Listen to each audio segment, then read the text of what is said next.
warahmatullahi wabarakatuh. Selamat pagi yang terhormat dosen penguji uji kinerja PPG dalam jabatan Angkatan 2 tahun 2021. Perkenalkan, nama saya Titi Nurfianti, asal sekolah SMA Negeri 1 Meliau, Kabupaten Sanggau, Kalimantan Barat. Pada hari ini, Rabu, tanggal 18 Agustus 2021, saya akan melaksanakan praktek pembelajaran untuk memenuhi ujian kinerja PPG dalam jabatan Angkatan 2 tahun 2021. Adapun kompetensi dasar mengidentifikasi realitas individu, kelompok, hubungan sosial di masyarakat. Adapun indikator mengidentifikasi pengertian identitas individu, menganalisis faktor pembentukan identitas individu, menelaah teori-teori pembentukan identitas individu. Berikut video pembelajaran praktikum saya.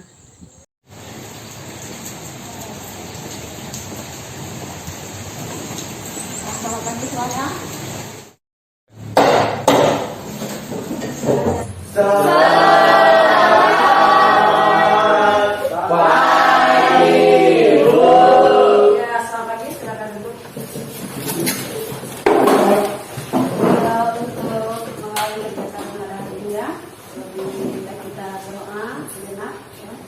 Mudah-mudahan apa yang niat bertani dari psikologi tambah ilmunya. Oke, silakan kalian pimpin doa terlebih dulu. Baiklah, sebelum mulai kegiatan kita pada pagi hari ini, marilah kita berdoa menurut agama dan kepercayaan kita masing-masing. Berdoa dimulai.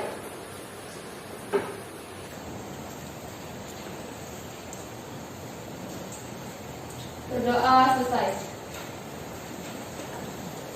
Oke ya, terima kasih kalian sudah memimpin doanya.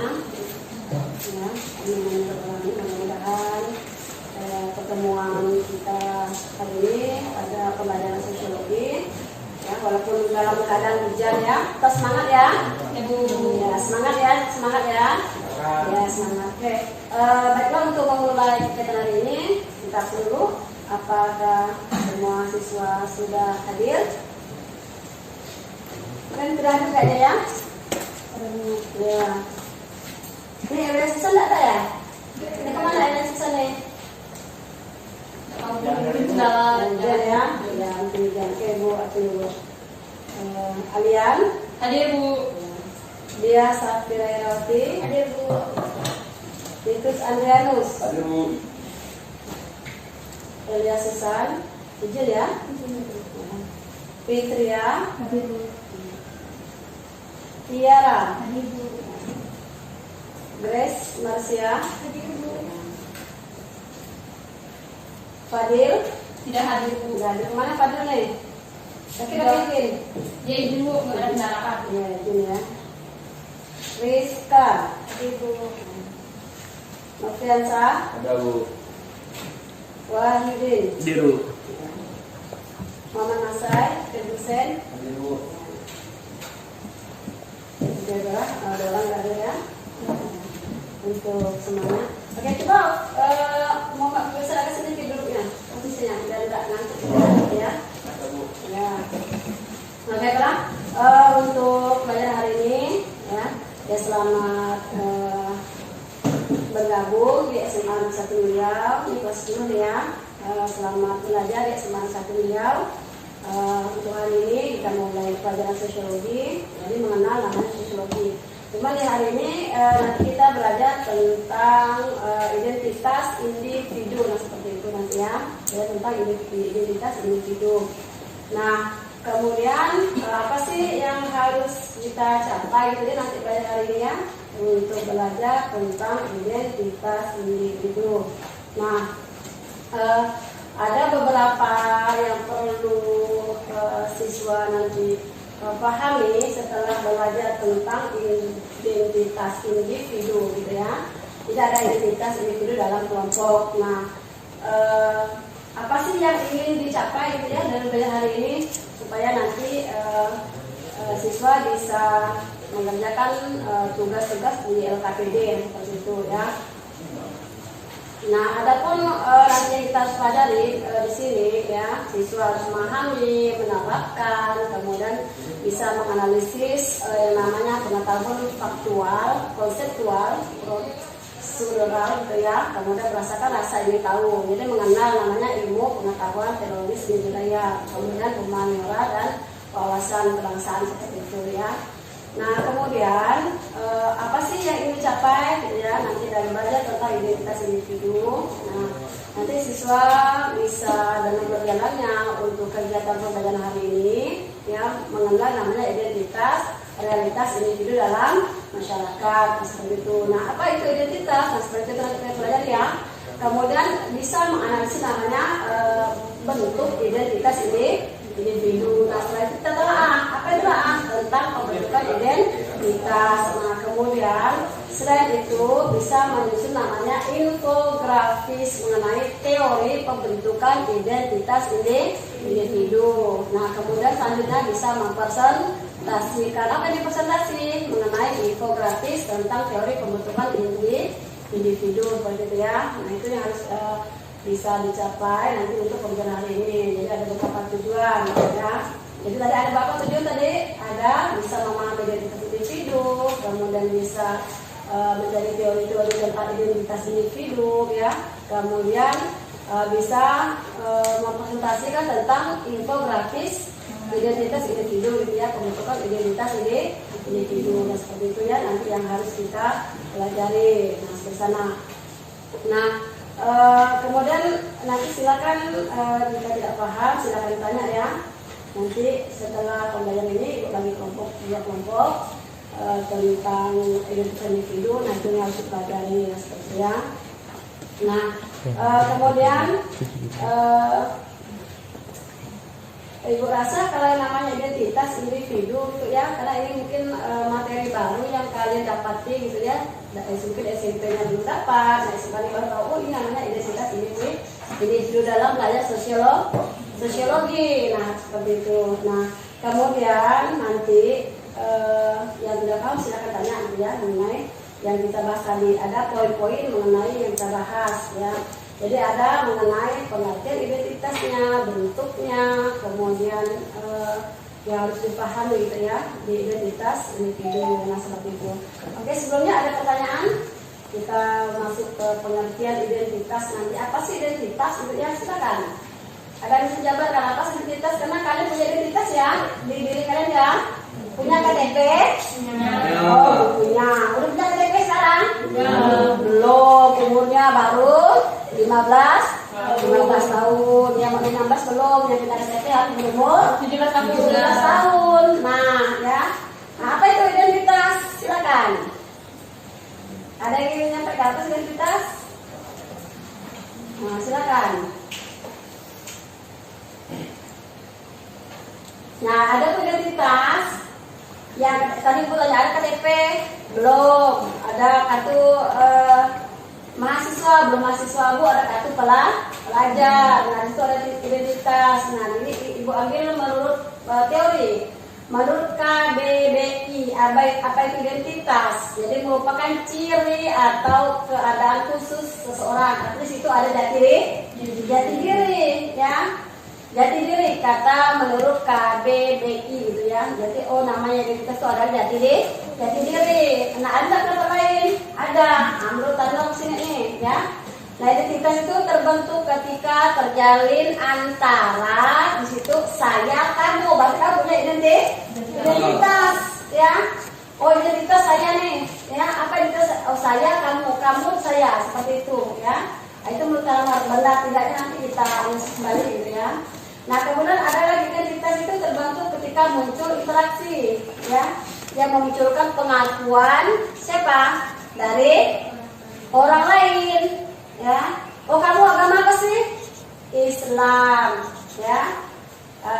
Identitasnya kamu agama Islam. Sukunya apa? Melayu. Sukunya Dayak gitu ya.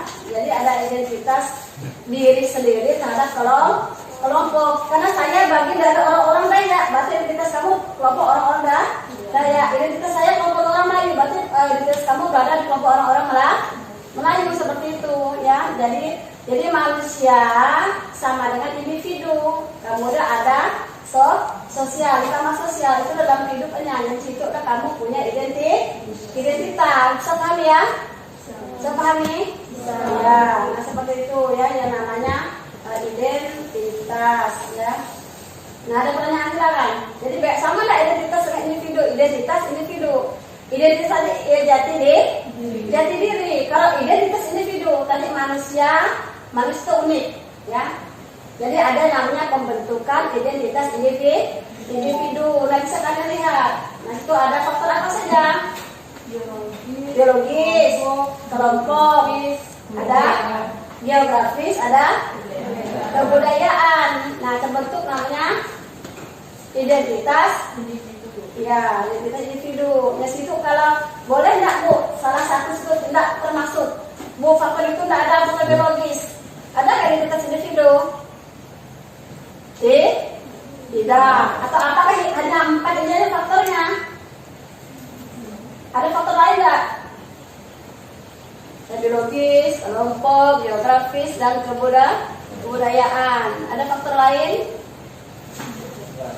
Nggak ada. Nah ini menurut sementara seperti ini ya.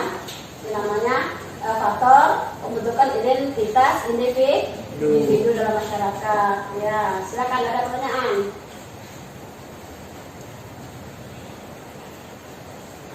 Ada pertanyaan? Nah, kemudian apa itu identitas? Identitas itu memiliki kaitan dengan tadi gambaran diri gitu ya. Oh, gambaran diri. Saya, kamu, berarti ada gambaran sayanya atau kamunya. Ya, gambaran diri itu apa? Apa? Gambaran diri itu apa? Nah, Fitria, ada Fitria, apa Fitria? Gambaran diri itu Fitria. Apa Fitria? Kalian? Gambaran diri artinya cara menilai diri sendiri. Kamu bisa katakan, Bu, saya cantik. Bisa kamu bilang kamu cantik? Bisa. Persepsi siapa? Persepsi diri sendiri. Persepsi diri sendiri. Baju udah bagus nih, perfect nih kata diri sendiri. Jadi memandang diri sendiri. Jadi bisa tentang tadi tubuhnya, ya kan? Atau menyangkut kepuasan atau ketidakpuasan pada diri sendiri. Tadi Bu, saya pakai ini udah bagus, pakai lipstik udah merah, bagus sih pada diri sendiri. Tapi kalau di kelompoknya diterima atau tidaknya? Bisa jadi diterima, bisa jadi tidak. Iya, bisa jadi tidak. Kenapa? Karena biasanya orang tuh nggak semuanya suka ngeliat orang dandan kan. Biasanya kalau orang dandan terlalu menor, ih jelek lo dandan kok menor sih, gitu biasanya. Tapi ada juga suka-suka dia lah, hidup dia, urusan dia gitu. Ya, gitu ya. Ada yang kenapa? Tadi menyangkut tentang kepuasan tadi ya. Aku dandan gitu ya, karena kepuasan diri sendiri. Cantik mungkin untuk diri sendiri, belum tentu cantik diri orang lain. Nah seperti itu. Jadi gambar diri itu tadi bisa hasilnya positif maupun negatif. Nah, bisa dipahami positif seperti apa, negatif seperti apa. Silakan. Ada pertanyaan? Pertanyaan? Ya, artinya kalau gambaran tadi apa dikatakan Ayah ya, bagus ya. Bu, artinya kalau positif itu Bu, saya berdandan minor, ya mungkin bagi saya bagus, baik. Tapi negatifnya orang nilai belum tentu sama dengan diri sendiri. Oh, dandannya minor, ya persepsi orang lain. Artinya orang menganggap itu kaitan tadi ya, bisa bernegatif. Nah, seperti itu. Nah, ada pertanyaan silakan. Ada pertanyaan? Ya, jadi yang namanya identitas individu itu ada beberapa para ahli memberikan pandangan ya, yang mungkin step by step tanpa kita sadari ya, yang kita lalui yang namanya mulai mengenal ya, kemudian setelah mengenal kemudian bisa bertindak, kemudian bisa menerima norma-norma itu dalam masyarakat. Nah, itu disebut apa? Ada 4 itu ya, yang namanya teori siapa? Ya, teori dari siapa? Dari Herbert Marx. Iya, dari Herbert Marx. Keempat, yang pertama apa? Yang pertama teori pembentukan. Yang pertama tahap persiapan. Iya, tahap persiapan. Tahap persiapan itu apa? Tahap persiapan tahap di mana individu Meniru perilaku orang tuanya. ya, meniru perilaku orang tuanya. Nah, gimana Wahyudin meniru perilaku orang tuanya Wahyudin? Meniru, artinya Mencontohi. mengikuti. Nah, tadi mamanya bilang makan. Kalau anak kecil berumur mungkin balita ya, belum tentu perfect semua ngomongnya makan, tapi paling misalnya mam gitu ya. Nah, seperti itu. Jadi kalau orang tua ngajarnya mam, ya ada itu mam. Tapi kalau orang tua ngajar dari ke situ makan, jadi biasa paling ujungnya kan yang disebut ya. Artinya itu udah mulai tahapan meniru ya. Oh, persiapan. Kalau menirunya gimana? Yang meniru itu misalnya orang tuanya melakukan sesuatu, misalnya masak, dia mengikuti orang tuanya masak. Padahal dia nggak bisa masak, cuma menyusuri dapur gitu. Ya, jadi kalau orang tuanya numbuk itu numbuk, orang tuanya kupas bawang itu kupas bawang. Artinya dia mulai meniru kayak orang tua. Makanya nggak heran ya kalau orang tuanya biasanya rapi, anaknya kan biasa kerjanya rapi ya. Kalau orang tuanya biasanya dari ngajarnya nggak begitu rapi, artinya didikannya kadang-kadang tidak semua sih ya anak mengikuti, karena dari beberapa anak biasanya ada beda dia untuk meniru. Tapi itu kalau anak si balita di bawah tadi 5 tahun yang seperti itu dia akan meniru rajin ya. Kecil mama lembut itu dulu, mama pas tapi udah besar tidak kadang-kadang malah tahap tadi ya, mulai next tadi ya. Tahap ketiganya apa? Tahap yang kedua. Ya, seperti apa? Seperti kita ini. Kita ini sudah bisa membedakan mana yang benar dan mana yang salah. Ya, Sudah bisa mengikuti aturan. sudah bisa benar mana yang salah. Artinya sudah tahu itu aturan yang harus ditaati dan dilanggar.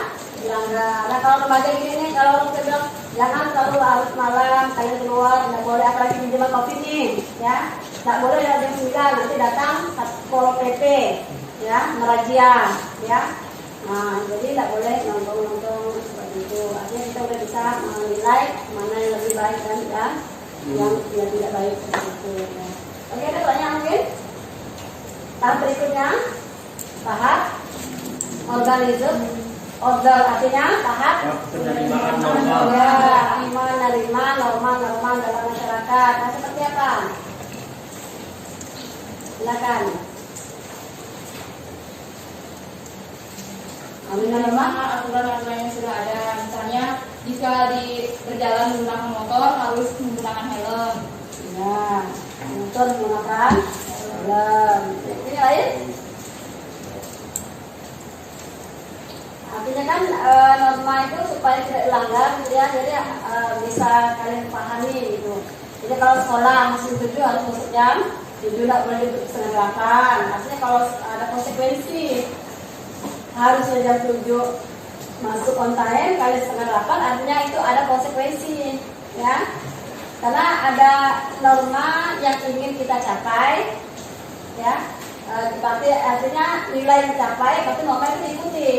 Kalau kita tidak mengikuti norma, berarti akan jadi namanya penyimpangan, ya. Ada ini tadi helm, contoh kalian tadi harusnya menggunakan helm, tapi tidak menggunakan helm. Kalau ada razia, berarti kita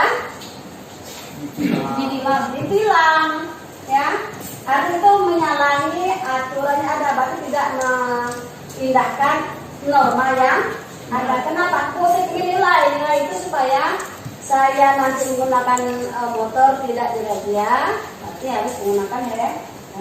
Misalnya ke sekolah, ya, sekarang kalau daring jam 8, berarti kalau udah harus bangun, ya, supaya kegiatan di sekolah ikuti. Ya, arti kamu ingin apa nih? Nilai. Kalau seseorang ini berarti normanya harus diikuti dengan baik, nah, seperti itu. Ya, ada pertanyaan? Kita ya tahap namanya individu itu dalam masyarakat. Silakan ada pertanyaan.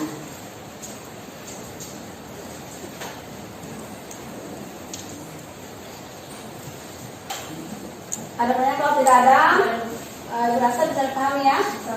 Ya, mengenai identitas individu, karena di masyarakat kita bagian dari individu itu sendiri, berarti bisa memahami siapa saya dalam masyarakat seperti itu. Nah, kalau tidak ada pertanyaan dari materi, nah kalian ibu kasih tugas kelompok nanti ya KTD ibu bagikan, silakan kalian diskusikan. Nah, kemudian nanti kalian membuat infografis.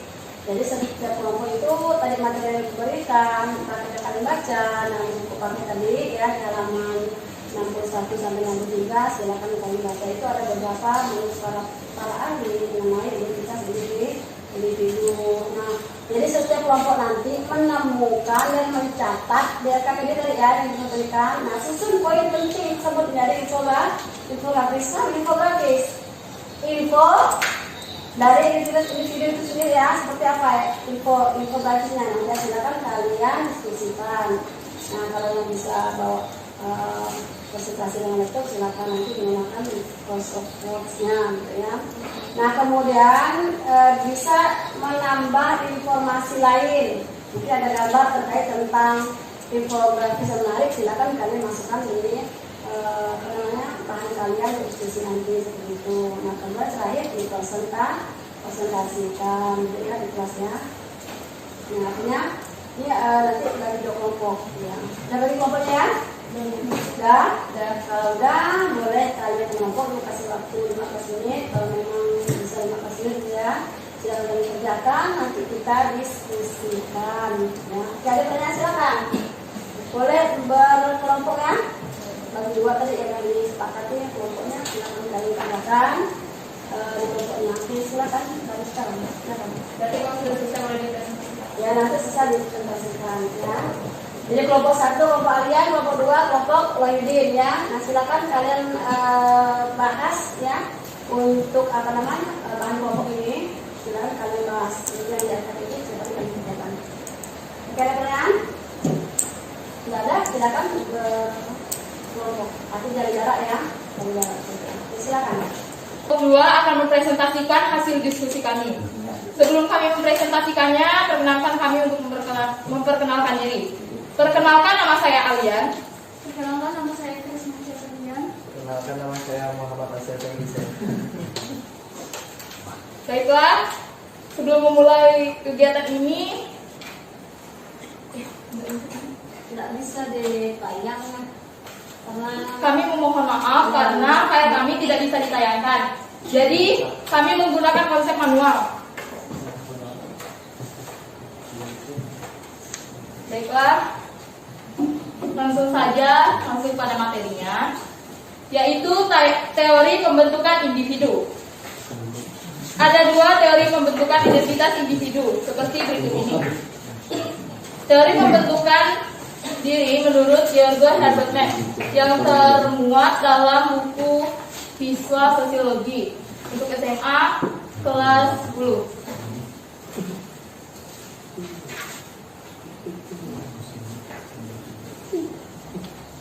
Menurut George Herbert Mead, ada 4 tahapan dalam pembentukan identitas individu, yaitu tahapan persiapan, tahapan meniru, tahapan siap bertindak, dan tahapan norma kolektif. Baiklah, untuk tahapan persiapan, saya perkenankan untuk bisa membaca materinya. Baiklah, saya akan membaca tahapan persiapan. Tahapan ini dimulai ketika bayi lahir. Bayi hanya bisa meniru perilaku orang tuanya, termasuk ketika orang tuanya mengajarkan untuk memanggil nama mama atau papanya. Bayi yang masih dalam tahap persiapan hanya mampu meniru kata terakhir, seperti yang tadi makan, biasa dia sebut kan atau mam. Sekian dari saya. Baiklah, di tahapan meniru saya akan mempersilahkan Grace untuk membacanya. Pada tahap meniru atau play stage, pada tahap ini proses meniru semakin lambat. Seorang anak akan mengamati orang dewasa untuk melakukan peniruan. Bayi yang sudah tumbuh lebih dewasa bisa mengenal orang-orang terdekat. Ia bisa mengenali orang tuanya, rumahnya, dan lingkungannya. Oke, tahapan yang ketiga tadi yaitu tahapan siap bertindak atau game stage. Pada tahapan ini, anak tersebut sudah tidak lagi meniru. Ia mampu memahami nilai norma yang ada di lingkungannya. Ia juga sudah bisa berinteraksi dengan temannya dengan baik. Ini contohnya seperti kita ini. Kita sudah bisa meniru kita sudah tidak lagi meniru apa yang dilakukan oleh orang tua kita, tapi kita sudah bisa melakukan apa yang baik dan apa yang tidak baik. Tahapan terakhir yaitu tahapan normal kolektif.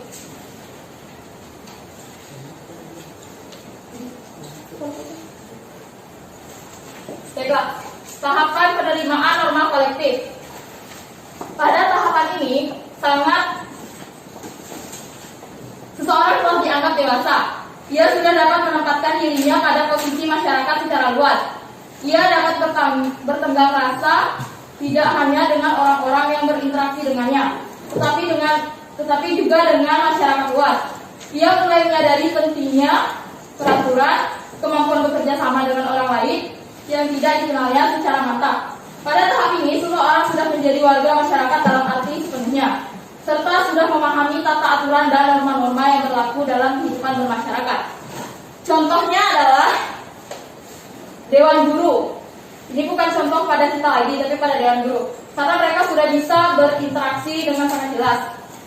Mereka sudah tidak memperhatikan saya kenal atau tidak, tapi mereka sudah, saya kenal dia walaupun sebatas lalu, tapi mereka sudah bisa berinteraksi dengan baik dan bekerja sama. Hanya sekian penjelasan dari kami. Mungkin jika ada pertanyaan, kami persilakan. Oke, untuk kelompok dua ya, tadi ya, kelompok 1 silakan ada pertanyaan, silakan ditanya. Tadi baru kelompok 2 ya, akan ditarik pertanyaan. Saya sudah tanya tadi ya, pertanyaan saya ini ya, dari sini ya. Silakan mengenai identitas Josh Herbert Max. Silakan ada 4 poin beserta tadi gambar, boleh kalian sedikit katakan gambar yang kalian. Baiklah, di sini belakangnya.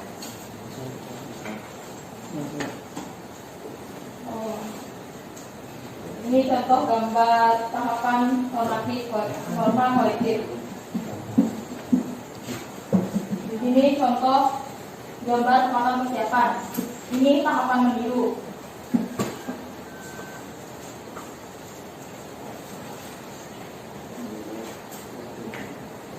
Tahapan siap bertindak.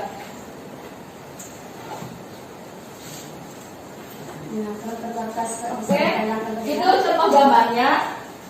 Jadi jika ada yang kurang jelas dari penjelasan kami, silakan dipertanyakan.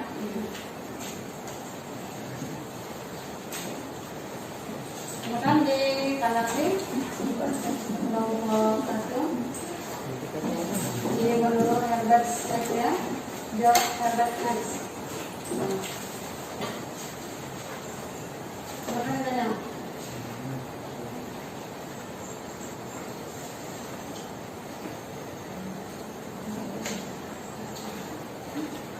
Tahu teorinya ya, mengapa harus 4 teori yang dipaparkan, bentuk individunya gitu ya.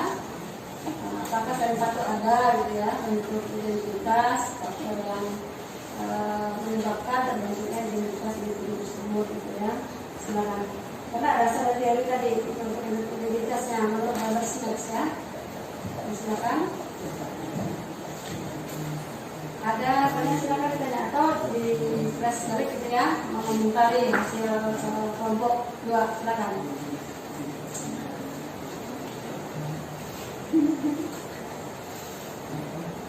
Dari analisis bisa ini ya, terima, silakan ditanggapi. Karena kita kita menelaah teorinya. Silakan. Mungkin kelompok 1 yang silakan lagi deh. Ya. Coba lebih dijelaskan tentang tahap siap bertindak dan berikan contoh yang lebih bisa dipahami. Oh, oke. Tahapan siap bertindak. Baiklah, saya akan menjawab pertanyaan dari Wahyudin ya. Oke. Tahapan siap bertindak atau GENSTEK.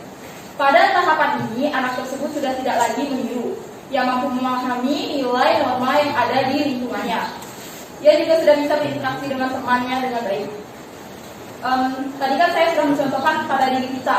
Misalnya kalian kurang berhasil mencontoh itu, saya contohkan lagi dengan anak pramuka. Misalnya pada saat pramuka, waktunya kan biasanya kita harus sudah di sekolah jam 3 ya, atau tidak jam 2.30. Tapi biasanya banyak sekali para siswa yang suka terlambat, seperti 15 menit, 30 menit. Nah, siswa itu yang terlambat biasanya diberikan sanksi. Jadi contoh sikapnya itu yang melanggar aturan, dia sudah tidak meniru lagi. Seperti tahapan meniru, dia sudah tidak meniru lagi. Sikap dia yang terlambat itu dia peroleh dari dirinya sendiri. Dia tidak mau menyontek, maksudnya dia tidak mengikuti sikap orang, tapi sikap dirinya sendiri.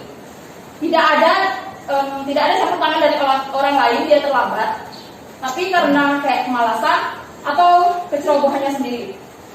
Apakah masih kurang jelas? Ya, mungkin tambah dari kelompok dulu ya, sebelum kembali ke Wahyudinnya. Ada masukan mungkin dari kelompoknya dulu, tambahan silakan. Dari Hidayah, Tiara, ya, Muhammad Hussein, masukannya di pertanyaan Wahyudin. Jadi yang siap bertindak atau GENSTEK tadi ya, contoh lain nggak gitu ya, selain yang apa tadi nilai kedua gitu. Jadi ada contoh lain yang dipaparkan kelompok kedua ini anak pramuka. Jadi siswa yang pramuka itu artinya sudah punya tanggung jawab sendiri. Artinya tindakan ini bisa siswa itu pahami. Gitu. Artinya norma aturan dalam pramuka sudah jelas. Adanya jam 3 mestinya harus datang jam 3 kurang 10 atau 15 menit sebelum sampai ke sekolah. Jadi ada konsekuensi jika terlambat. Artinya itu udah bukan meniru seperti itu ya maksudnya ya.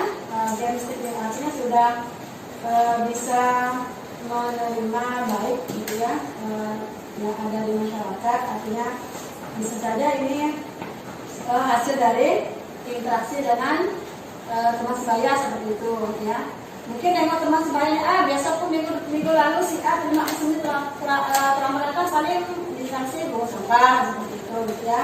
Artinya tapi ini bertindaknya bukan meniru ya, tapi hasil bisa dari interaksi seperti itu. Itu bisa dipahami ya. Dan juga ada masukan pendapat dari kelompok dua. Ibu, kuliah penjelasannya terima ya. Kelompok 1 ya, Wahyudin. Ya silakan. Mungkin satu pertanyaan lagi lah. Satu pertanyaan silakan kalian kupas menurut teori kalian yang bisa kalian analisis ya, mengenai identitas individu. Silakan. Satu pertanyaan lagi kalau bisa apa di komentar apa yang ingin kalian komentar dari hasil diskusi kelompok 2. Silakan. Atau pas Bu udah paham gitu ya. Karena tahap ini merupakan sebenarnya nanti dari lalu Ibu gitu ya sampai hari ini ya. Atau sudah kalian hadapi lakukan yang mana yang baik dari awal mungkin kalian sebelum memindah tindakan kalian lakukan mendengar cerita dulu si A, si B masih 5 tahunnya belum pada ngomong, masalah pada ngomong, baru kita sampai hari ini seperti itu ya. Sampai menerima nama secara kolektif ya. Setelah tahap berbeda atau GENSTEK-nya individu menerima nama secara kolektif. Oke, ada tanggapan mungkin? Masih ada mungkin satu menit waktu menanggapi untuk kelompok 2. Ada tanggapan?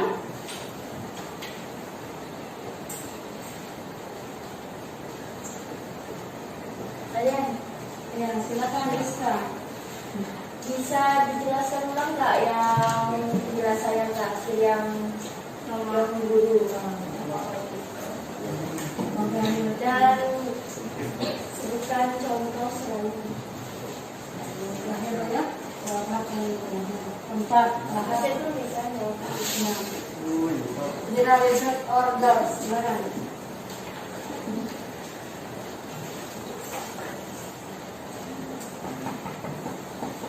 Oke, saya akan menjawab pertanyaan dari Rizka.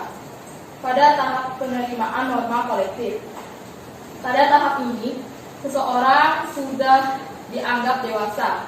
Ia sudah dapat menempatkan dirinya pada posisi masyarakat secara luas.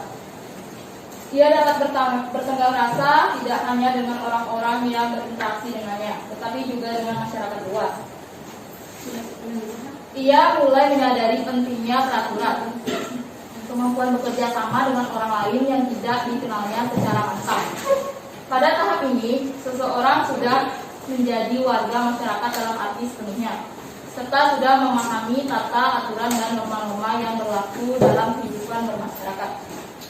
Baiklah, tadi kan saya sudah mencontohkan yaitu para dewan guru. Mungkin contoh itu kurang jelas, jadi saya akan contohkan pada mahasiswa yang kuliah. Mereka itu sudah bisa berinteraksi tanpa perlu meniru, mengikuti orang tua. Tunggu sebentar ya.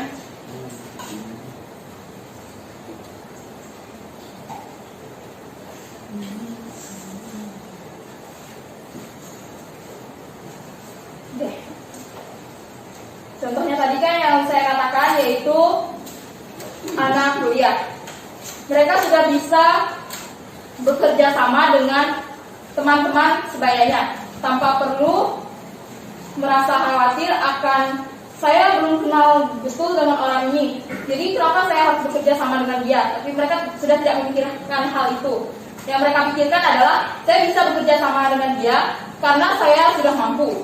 Tidak lagi memikirkan saya nggak punya teman di kelompok itu, kenapa saya harus ke kelompok itu. Tapi karena benar-benar mementingkan kebutuhan.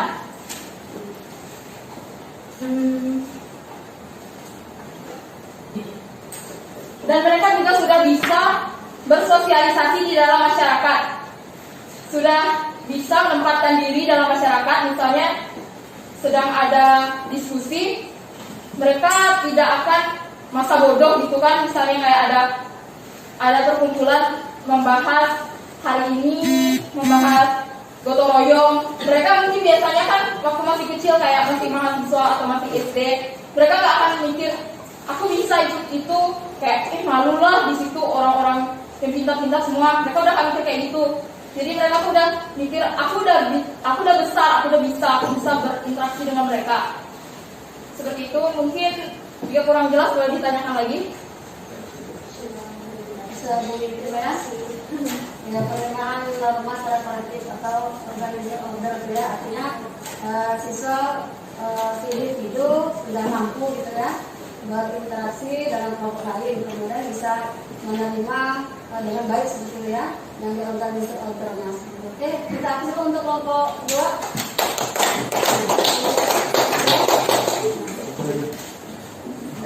Baiklah, hanya sekian presentasi dari kelompok kami. Kurang dan lebihnya kami mohon maaf. Mungkin jika ada kesalahan kata atau ucapan, kami mohon maaf. Sekian dan terima kasih. Waalaikumsalam warahmatullahi wabarakatuh. Kami dari kelompok 2 ingin mempresentasikan hasil kerja kelompok kami. Kelompok 1. Sebelum mempresentasikan, kami akan memperkenalkan diri kami masing-masing. Perkenalkan, nama saya Rizka. Perkenalkan, nama saya Jasutira Herawati. Kenalkan, nama saya Nofriansa. Kenalkan, nama saya Wahyu. Kenalkan, nama saya Rizky.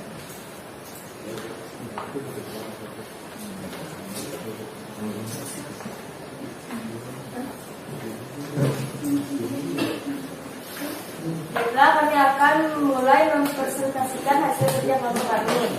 Yaitu kami akan mempresentasikan teori pembentuk kepribadian menurut George Herbert Mead. Yang pertama yaitu